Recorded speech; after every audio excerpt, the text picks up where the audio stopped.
Hi friends, welcome to Nithu சமையல். இன்றைக்கி பார்க்க போகிற ரெசிபி பச்சை பயிர் குழம்பு. எப்படி செய்கிறதுன்னு பார்க்கலாம். வீடியோக்குள்ளே போகிறதுக்கு முன்னாடி சப்ஸ்கிரைப் பண்ணாதீங்க, சப்ஸ்கிரைப் பண்ணிக்கோங்க. வாங்க வீடியோக்குள்ளே போகலாம்.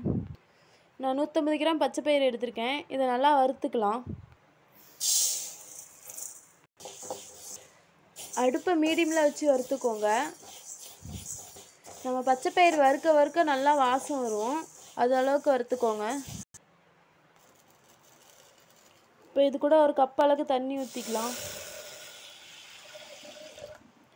நான் 4 தக்காளி பழம் அரிஞ்சு வச்சுருக்கேன், இதையும் ஆட் பண்ணிக்கலாம். நான் சின்ன பச்சை மிளகாயாக ஒரு 3 பச்சை மிளகாய் ஆட் பண்ணிக்கிறேன். பெருங்காயத்தூள் ஒரு சிட்டிகை அளவு போட்டுக்கோங்க.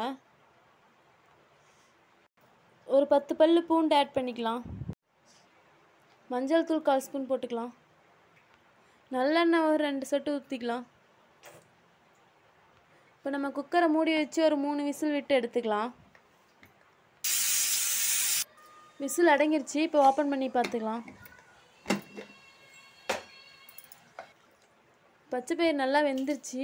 இப்போ இதை நம்ம கடைஞ்சிக்கலாம். கடைஞ்சாச்சு. இப்போ நம்ம குழம்பு தாளிச்சு விட்டுடலாம். நம்ம இதுலேருந்து எடுத்த தண்ணியும் இதுலேயே ஆட் பண்ணிக்கலாம். பருப்பு தண்ணியே பருப்புலேயே ஆட் பண்ணிக்கலாம். எண்ணெய் 2 ஸ்பூன் ஊற்றிக்கலாம். கடுகு 1/2 ஸ்பூன் போட்டுக்கலாம். பெரிய வெங்காயம் ஒரு வெங்காயம் அரிஞ்சு வச்சுருக்கேன், இதையும் ஆட் பண்ணிக்கலாம். வெங்காயம் நல்லா வணங்கட்டும்.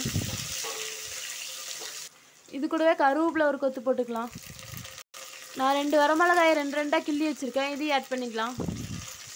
இது நல்லா வணக்கிக்கோங்க.